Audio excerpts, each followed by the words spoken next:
We're doing a little bit of a slipping and sliding on this Friday morning. We had freezing drizzle as our main precipitation type overnight. We had the mix yesterday evening, and overnight just that drizzle. And right now, still a few spits of light drizzle or a few flurries.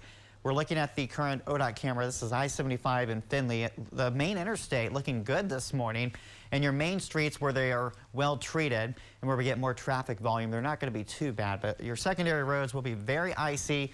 Still want to make sure you allow extra time to reach your destination this morning. Looking at the view in Lima, again, this tells the story right here. The camera lens iced over in that glaze of ice. This will be your windshield as well. Your car going to need a lot of defrost time this morning, and make sure your ice scraper is handy. You're going to get a nice workout in that arm this morning as we will be seeing that ice covering your vehicle. So looking at the current radar, we're drying things out. That's the good news. We're slowly seeing the system pull away. The moisture still lingering in the low levels of the atmosphere, so we're not going to totally get rid of the flurries or drizzle just yet. But I think as we go through the morning, that will just kind of taper away, and we'll see mainly dry conditions as we go forward here, especially for the afternoon. But temperatures will be cold. We're going to stay below freezing in the upper 20s. I do think most of the roads will be in good shape by the afternoon, but some of your secondary roads, especially your neighborhood street or driveway, could still be a little icy because we won't have much of that sunshine to help us out today. Looking at our skycast, we keep the clouds around as we go throughout the course of the afternoon, but what you don't see as much in the way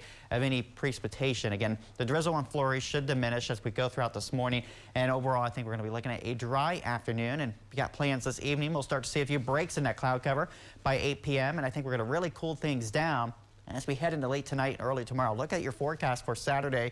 We're going to start your day very cold. So if you're going to be heading out in the morning, we're looking at temperatures down into the middle teens, but we'll have the return of sunshine in your Saturday forecast, partly cloudy skies. And although we start very cold, we'll start to get a bit of a southwest wind by the afternoon, and temperatures will recover back into the lower and mid 30s. So not too bad, and we'll get even warmer by Sunday with even more sunshine. Looking ahead to next week, this map here really showing you the story of the lack of weather, systems here. We'll see a system this weekend down to the south, and otherwise a few clippers to the north next week. Otherwise, it looks like our area will stay nice and dry.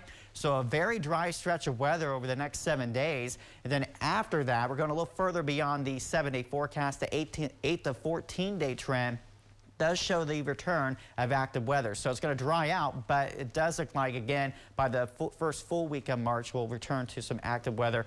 But let's just focus on this here, the lack of weather. We need this. This is a great time to start drying the ground out a little bit here, and temperatures that'll be pretty seasonable for most of the next week. Temperatures up to 40 by Sunday, mid 40s by Tuesday and Wednesday, and temperatures pretty seasonable into the end of next week.